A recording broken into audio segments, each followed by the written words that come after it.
Hello everyone, आप सब कैसे हैं? मैं उम्मीद करता हूं कि बहुत अच्छे होंगे और अपनी पढ़ाई को बहुत अच्छे से कर रहे होंगे। मैं आकाश कुमार बढ़ाना आईसीटी वर्चुअल क्लासरूम में आपका बहुत-बहुत स्वागत करता हूं मेरे प्यारे बच्चों। जैसा आपको पता है मेरे प्यारे बच्चों, बेसिकली हमारी आपका 7th क्लास है और इस आपका 7th क्लास के अंतर्गत मेरे प्यारे बच्चों हम लोग आपका देख रहे हैं हमारे अतीत सेकंड जो हमारी बुक है और उसी हमारे अतीत आपके सेकंड के अंतर्गत जो है हम लोग आपका बात कर रहे थे इस ईश्वर से अनुराग। तो हमने कुछ आपके धार्मिक संप्रदायों को बारे में पढ़ रहे थे जो जो अलवार और आपके नयनार जो आपके संत होते हैं उनको हमने देखा और उसी के साथ हम लोग आपका शंकराचार्य के बारे में पढ़ रहे थे।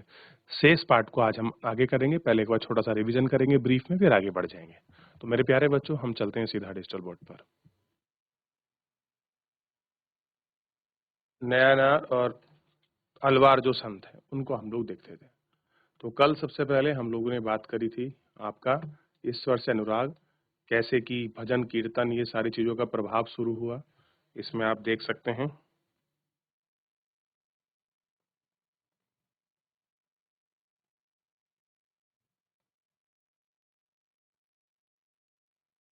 देख लिया? ठीक।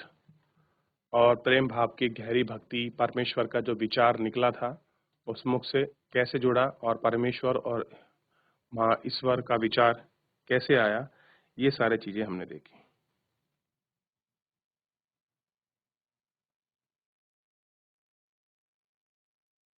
ठीक है, आगे बढ़ जाते हैं।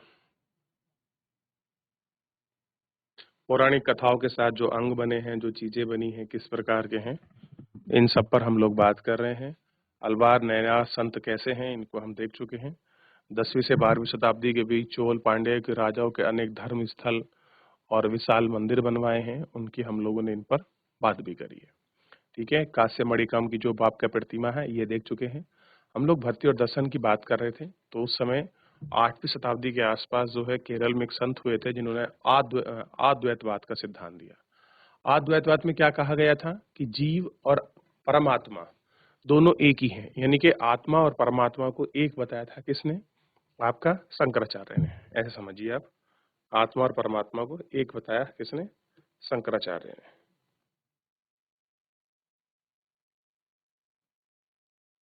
ठीक है, और उसको हमने सन्यास की परंपरा के अंतर्गत देख लिया। रामानुज 11वीं शताब्दी में अच्छा ये देख लिया इन्होंने क्या कहा, आत्मा और परमात्मा एक ही हैं, इसकी इन्होंने बात करी। उन्होंने कहा कि सारा संसार मोह में है, हमें संसार को त्याग कर, मोह को त्याग कर हमें परमात्मा की खोज में निकलना चाहिए।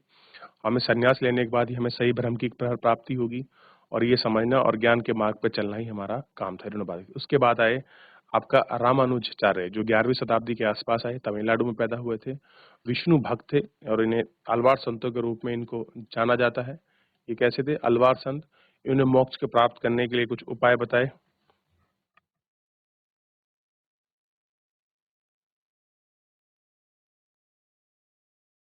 चलिए आगे बढ़ रहे हैं।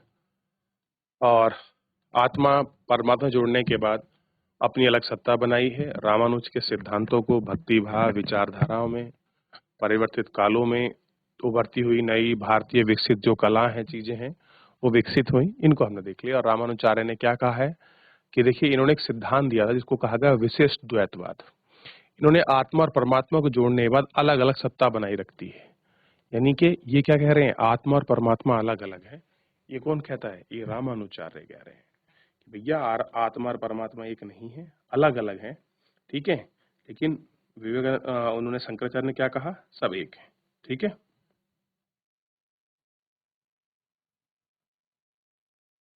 बसवन्ना का वीर शैववाद। विस्बन्ना का क्या है? वीर शैववाद।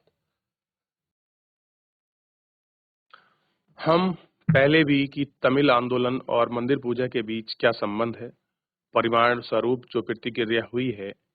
बसवन्ना एक अलम्मा प्रभु हक्कम्मा महादेवी जैसे उनके साथियों के द्वारा प्रारंभ किए गए वीर शैव आंदोलन में स्पष्ट दिखाई है।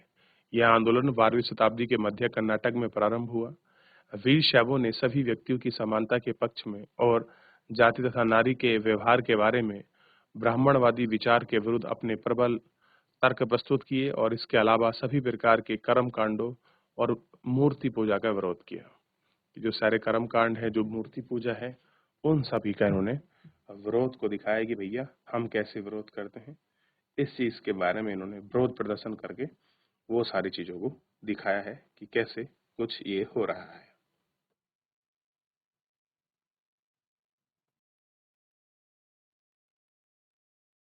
आगे बढ़े, चलिए देख लीजिए।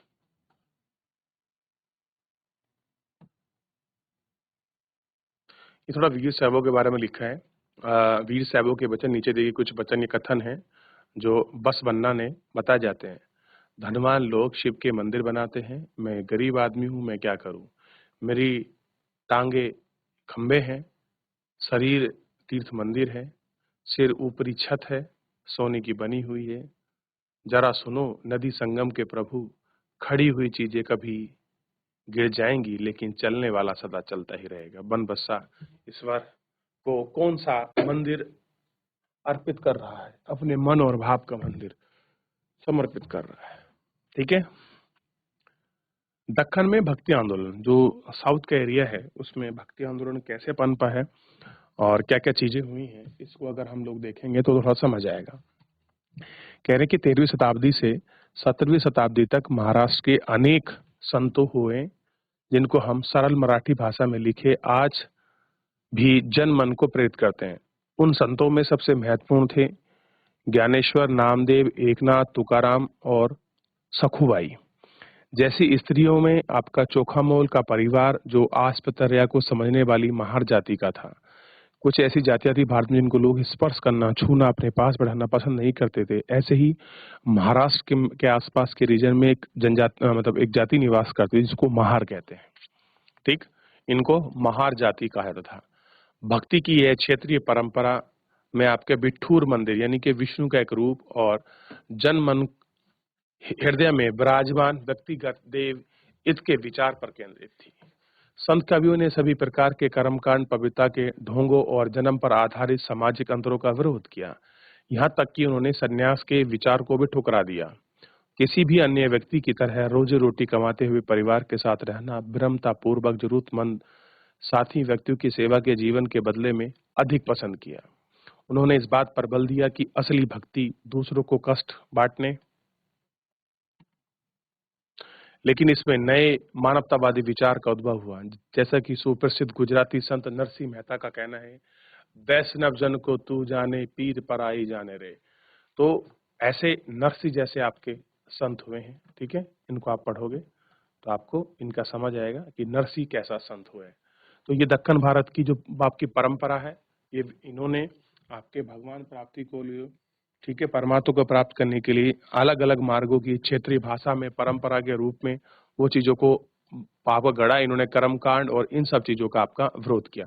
सबसे अच्छी बात मेरे को ये लगती है कि ये जो अध्याय चल रहा है ना, ये व्यक्तिगत और परमात्मा के बीच के संवाद को इन्होंने सुदृढ़ किया है कि हमें परमात्मा से मिलने के लिए किसी के माध्यम की जरूरत नहीं है। अगर हम सही हैं, हम परमात्मा का भजन या गुणगान करते हैं, तो हम सीधे परमात्मा को प्राप्त कर सकते हैं। ठीक है, इन्हीं के आधार पर ये चीजें होती। ठीक है,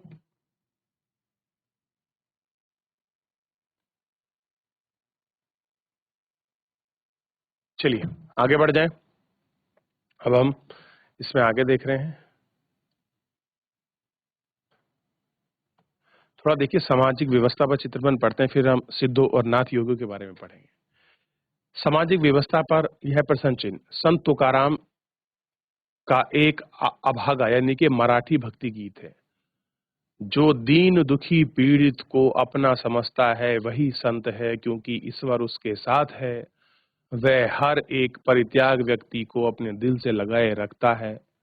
वह एक साथी, एक दास साथ भी अपने पुत्र जैसा व्यवहार करता है। तुकाराम का कहना है, मैं ये कहते कहते कभी नहीं थकूंगा, ऐसा व्यक्ति स्वयं ईश्वर है। यह चौखमा पुत्र के द्वारा रचित अभाग दिया जा रहा है। तुमने हमें नीची जाति का बनाया है मेरे महाप्रभु, तुम स्वयं इस स्थिति को स्वीकार करके देखो, तुम्हें जीवन भर जुटन खानी पड़ती है। इसके लिए मेरे प्रभु तुम्हें शर्म आनी चाहिए। तुम्हें हमारे घरों में तुम हमारे घर में खा चुके हो, तुम्हें कैसे इनकार कर लेते हो? चोखा का बेटा कर्मा मुंह में पूछता है, तुमने मुझे जिंदगी क्यों दी है? वो भगवान से प्रश्न कर रहा है कि आखिर अगर आप एक बार रह के देखो हमारे साथ, हमारा झूठा खा के देखो, तो समझ आएगा। तभी आपने हमें क्या बनाया है? नीची जाति का बनाया है। ये सब बता रहा है और उसके बारे में, ठीक है। तो दिखाने का प्रयास कर रहा है कि देखिए सामाजिक व्यवस्था थी। और सबसे अच्छी बात थी, इस समय के जो संत हुए हैं उन्होंने जाति व्यवस्था पर बड़ा तंग कसा है। सोच के देखिए, आज से कितने साल पहले, 500 साढ़े 500 साल पहले, लगभग 600 साल पहले, 500 600 साल के पहले जाति पर प्रश्न करना अपने आप में आफत थी। आज भी कर दीजिए, कम से कम झगड़ा हो जाता है। उस जमाने में उन्होंने जाति व्यवस्था का घोर विरोध किया कि जाति व्यवस्था गलत, समानता की बात करी, न्याय की बात करी, सबकी बराबरी की बात करी। तभी तो संत इतने प्रसिद्ध हुए, ठीक है। संत जो होता है वो किसी में कोई भेदभाव आपका नहीं करता है, ठीक।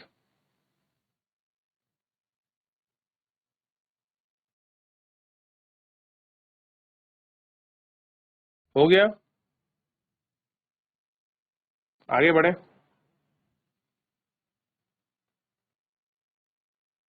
चलिए आगे बढ़ जाएं।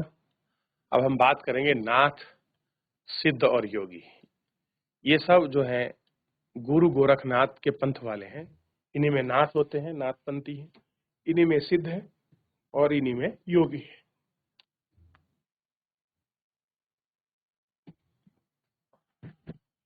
क्लियर है? इन्हीं को हम लोग इसी में आपका देखकर एक एक करके आपका बात करेंगे और इसमें हम उनको जानने का प्रयास भी करेंगे कि आखिर में क्या स्थिति है और कैसा कुछ है। इस काल में अनेक ऐसी धार्मिक समूह उभरे जिनके साधारण तर्क वितर्क का सहारा लेकर रूढ़िवादी धर्म के कर्म कांडों की और अन्य बनावटी पहलुओं की सामाजिक व्यवस्था की आलोचना की। नरमपंथी सदाचार योगी जन उल्लेखनीय हैं, संसार का परित्याग करने का समर्थन करते हैं। ऐसा है, समर्थन किया। उनके विचारों से निराला परमात्मा सत्य का चिंतन मनन, उसके साथ ही जानने की अनुभूति ही मोक्ष का मार्ग है। इसके लिए उन्हें योगासन, प्राणायाम, मन चिंतन जैसी क्रियाओं के माध्यम से मन और शरीर को कठोर शिक्षण देने पर आवश्यकता पर बल दिया। यह महसूस खास तौर पर नीची कही जाने वाली जातियों में बहुत लोकप्रिय हुआ। उनके द्वारा किए गए रूढ़िवादी धर्म की आलोचना भक्ति मार्ग धर्म के आधार पर तैयार थी और आगे चलकर यह बहुत लोकप्रिय बनी। कैसी बन गई आप देखेंगे, ये भक्ति परंपरा बहुत लोकप्रिय बनी। तो नाथ और सिद्धों ने क्या क्या चीजें करी, कैसे उन्हें कठोर तप किया, प्रसन्न किया, योग किया, परिणाम किया और चिंतन मनन के आधार पर इन सब चीजों का उन्होंने प्रयास करने का सोचा।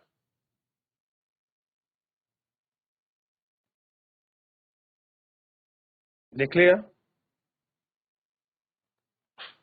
चलिए आगे बढ़ते हैं। अब देखिए, ये आपने देख लिया। जब महाराष्ट्र के ज्ञानेश्वर, नामदेव, तुकाराम जैसे संत, वैष्णव संत कवि विठ्ठल के उपासक थे, भगवान विठ्ठल की आराधना में वक्रकारी संप्रदाय जन्म दिया। वह पंढरपुर के वार्षिक यात्रा जो पर जोर देते थे। विठ्ठल संप्रदाय भक्ति की शक्ति पर उपदान का उदय दिया और लोगों में काफी लोकप्रिय हुआ। तो कैसे लोकप्रिय हुआ, ये हमने इसके अंतर्गत देख लिया, ठीक है ना।